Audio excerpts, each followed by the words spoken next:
Hello, it's me, it's Grudsock Monkey. How are you? How are you doing?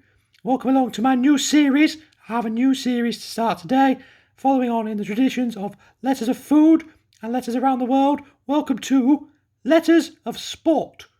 In this series, I'll be looking at a different team or different sports person for each letter of the alphabet, making for 26 episodes in total. This is obviously the first video of the series, so we start with the letter A, which today is for Alpine. So first of all, I have, instead of flags like we did for the last series, today we have team logos. So let's zoom in on the logo. Zoom, zoom, zoom, zoom, zoom, zoom. Here is the logo for the Alpine F1 team for Formula 1. It's a very sleek design. Little swoosh across the A makes it look like it's going really fast, which is what you want in a Formula 1 team, really. Underneath as well, if you look really closely, there's a little flash of colour in blue and white and red, which represents the French flag. It's pretty good, I think. It's very modern, it's very minimalist. It's a good logo. I like it a lot. I like it. So, yes, let's just zoom out a little bit. Here we go.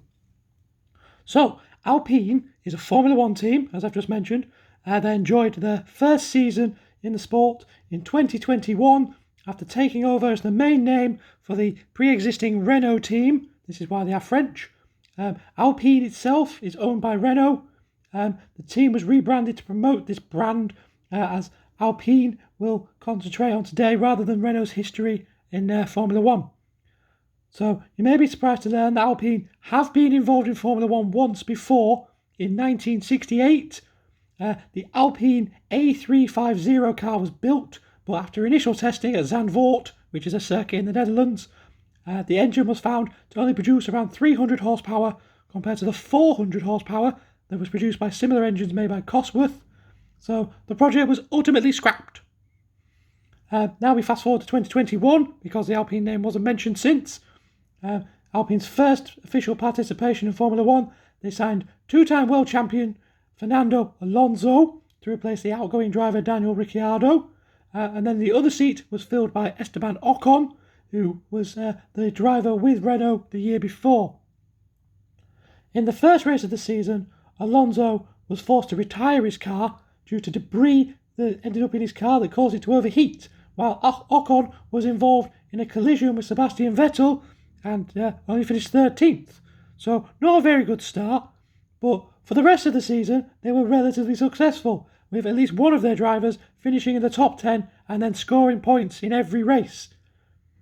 At the Hungarian Grand Prix, Ocon found himself racing in second after multiple incidents on the opening lap, which meant he jumped up from his 8th place in qualifying on the starting grid, and then perhaps also thanks to the changeable weather that all happened, he ultimately won the race, making both his maiden win and Alpine's maiden win as well. This is actually the first time since 1983 that a French driver, Esteban Ocon, won a race while driving a French car that was also powered by a French engine. Alonso's best result came at the Qatar Grand Prix, where he finished in 3rd place, which was his first podium finish since 2014, and he's been a steady hand throughout the season, been very good for them. Both drivers have been retained and will race for Alpine in the 2022 season as well, so look forward to seeing them soon. Here's hoping for a good season for both of them, and I will see you next time for the letter B and more Letters of Sport. Okay, bye!